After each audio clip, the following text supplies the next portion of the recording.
Fe enw I ydy Cadi Owen a dwi'n gweithio fel curadur yn Amgueddfa Lechi Cymru Llanberis. Un o'm hoff greiriau ydy Cadar Eisteddfod Gadeiriol Caban Mills 1938. Roedd hi'n arferiad cynnal eisteddfodau a rhai o bonciau mwyaf y chwareli yn ystod awr ginio y chwarelwyr. Roedd y chwareli llechi yn fagwrfa i nifer fawr o feirdd, llenorion a gweinidogion. A thystau sawl un fod y caban wedi cael dylanwad pwysig iawn ar ei haddysg. Ym mis Hydref 1937, cafwyd eisteddfod lwyddiannus iawn ym Mhonc Mills, Chwarel Dinorwig. Oherwydd ei llwyddiant, penderfynwyd cynnal eisteddfod ar raddfa fwy y flwyddyn dilynol. Felly cafwyd eisteddfod gadeiriol Caban Mills ym mis Medi 1938. Parodd am 3 diwrnod gyda chysadlaethau i nawdwyr, partion, offerynnau, cysadlaethau adrodd, darllen emynau a'r hanner o sgrythur ac yn y blaen. Testyn cystadleuaeth y gadair oedd cerdd i'r diwrnod gosod.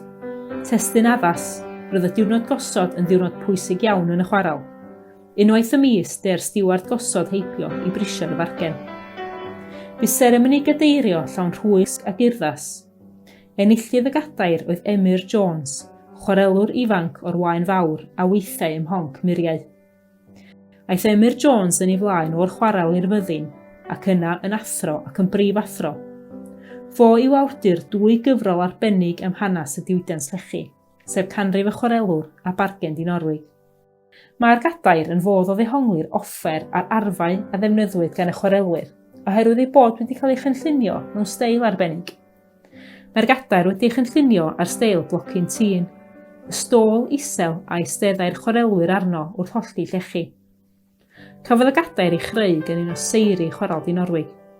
Dyma gyfle i ddehongli agwedd arall ar hanes y diwydiant lechi, sef pa mor hunan gynhaliol oedd y diwydiant.